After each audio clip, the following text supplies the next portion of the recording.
MJX has been doing things. Not only because it seems like they come out with a new model every week, not exactly, but it seems like it. They seem to make a significant improvement each time. I've been really excited about this one for a while because it gets a lot of mixed reviews. Some people say it's awesome. Some people say it really was kind of a disappointment, which probably is part of the reason for that. One of the biggest weaknesses that HBX has had is with their differential gears. They just use softer metal, and then their plastics, on the other hand, are a little too brittle. So hopefully they've solved those issues. We are going to look. I really liked the 14209, and hopefully this 14210 that's on the same chassis will be even better.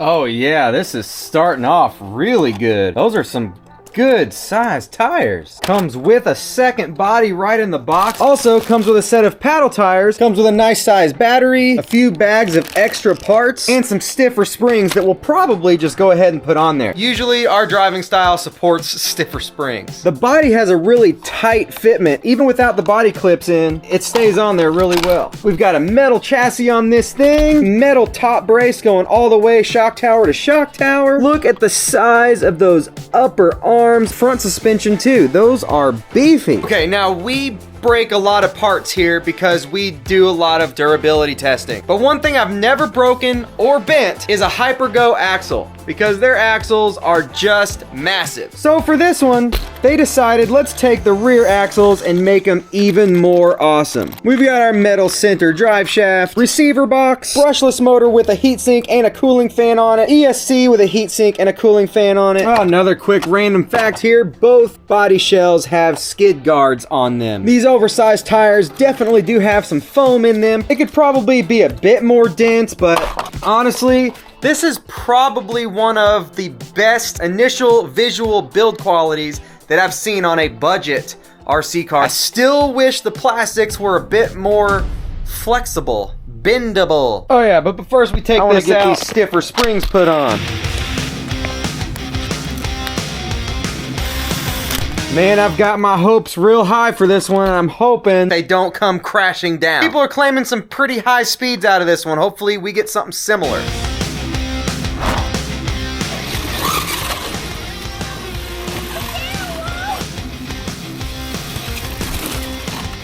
I'm a beast.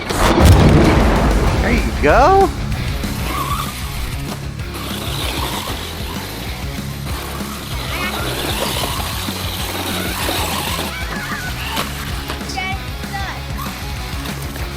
It likes to flip over, that's for sure. But hold on, because there's actually a fix for that, and it's right in the box. No! Hey! Ah!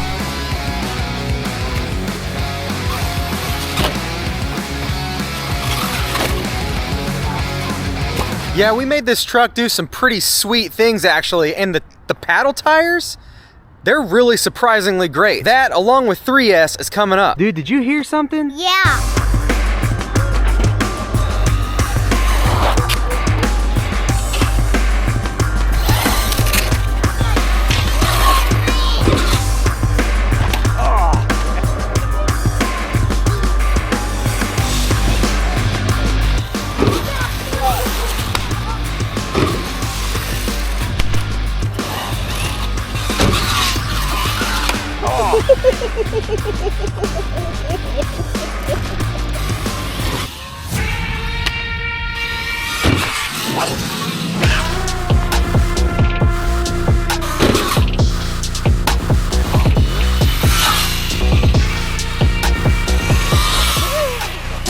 $31.5. Oh, yeah, I did that on purpose. All right, well, it flips over real easy. Be careful. No, it doesn't.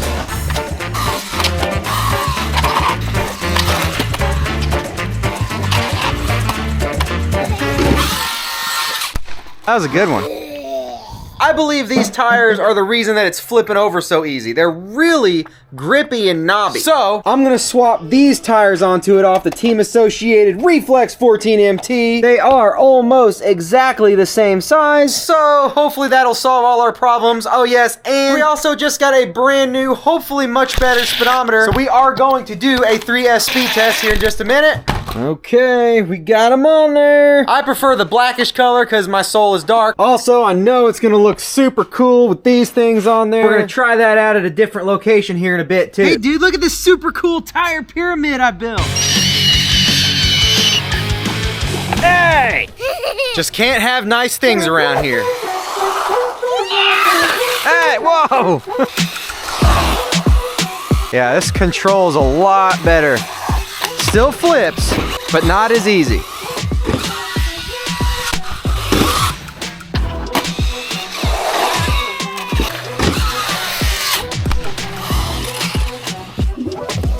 Time for some paddle tires. Oh yeah, and of course we got 3S coming up also.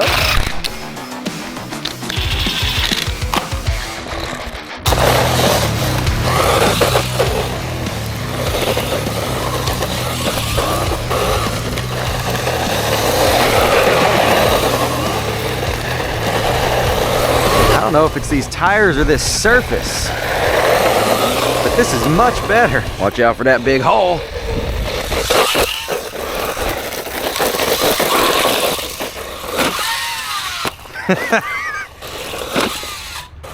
Who needs a ramp when you got piles of trash? Oh, I don't know what's down there. That would be hard to go down though.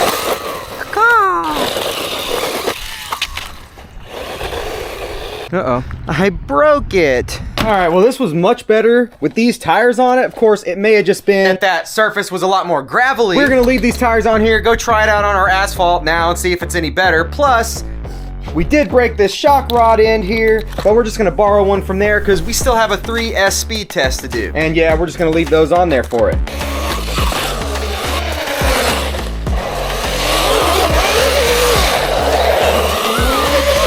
It's much more controllable. That doesn't help the turning radius though. Turning radius is pretty wide. Oh.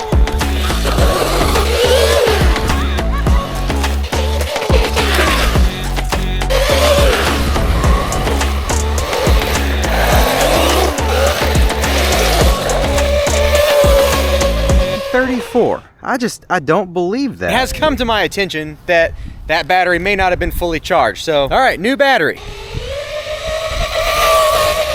This one has a throttle trim adjustment. I turned it up as far as I can. See if that gets any better.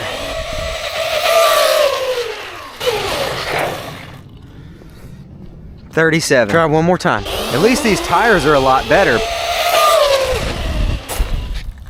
$38. I don't know, I don't get it. Some people were claiming over 50 miles an hour on a 3S with this, but I'm not even close. This actually car's heavy. No, it's not. Yes, it is. So we bought a pack of 6 hens. One of them just decided to be a rooster one day. There was not supposed to be any roosters in that pack. All right, well this thing was nothing short of amazing with these tires on. The originals, they have a lot of promise, but I guess they're just too grippy. Then the second tires I put on this car for now, which they work very well on. They were still grippy, but not as bad as those. And I'm probably gonna try these on this guy. You can tell it needs a little bit of extra grip. Battery life was excellent, pushing almost 20 minutes per battery. The only thing I'm really confused about is that 3S was only like 5 or 6 miles an hour more, and that doesn't make any sense. These are supposed to be 3S capable, so it shouldn't be an ESC limitation. I did make sure that my throttle trim was all the way up as high as it could go. And yes, my speed switch was all the way at 100%. She's got really good air control, though it wasn't top of the line. It was better than most. But better yet, we have nothing broken. Well, you know, we did break the shock rod in. And at one point, one of these screws broke out, but it wasn't caught on camera. I was actually able to easily drill it out from the bottom side and just put a new screw right in it. It's got a good amount of weight to it. It's super solid, sexy and sleek. The oil-filled shocks are very well tuned. Took some pretty heavy spills right on the wheelie bar here, and she's still with us. Chassis is perfectly straight, nothing more than a few scratches. I will say, actually, that I wasn't very impressed with the steering servo. Its response isn't all that good. Its steering radius is pretty small, and it kind of glitched out on me a couple times. Just like not turning when I wanted it to, and there was no sign of any pebbles stuck in the linkage. Oh! Congratulations to you for being here. If you haven't liked this video yet, go ahead and click that button and leave a comment that starts with Go HyperGo Go, and then say something cool or positive, whatever you want, and Banggood will randomly select one of those comments and give you a $50 gift card. Trolls and negative comments are disqualified, of course. And that's pretty good timing because Banggood has some sales coming up in the 2nd and 4th week of November. Plus, I've got a link below for a special Halloween promotion. Now, as promised, I'm gonna verify if it actually has the updated gears in there.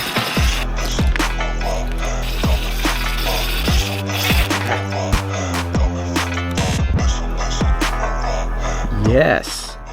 Yes, it does. All of those gears are upgraded. They actually came out with that spare gear not too long ago, and I bought it for this guy. And it's like 20 bucks, so that's awesome. Super happy to see that. All right, she's back together and ready for more. And I gotta say, seeing more and more of these smaller time companies listen to their customers and the people who've actually bought and used their products and make improvements and changes, I just think that's awesome. I can name a few other companies that make good cars, but they don't really ever make improvements. Surely one day they will, but they just keep rocking the same thing. Stick with something that's good, I understand that, but you still gotta improve and change things a bit over time. Anyway, in my last HyperGo video, I said the 14209 was probably my new favorite HyperGo. To be honest, its competition wasn't all that strong. They made big improvements with that one. I think this one topped it, but only with these tires. Subscribe if you haven't yet, put that comment down below, like this video. Can't wait to see you on the next one.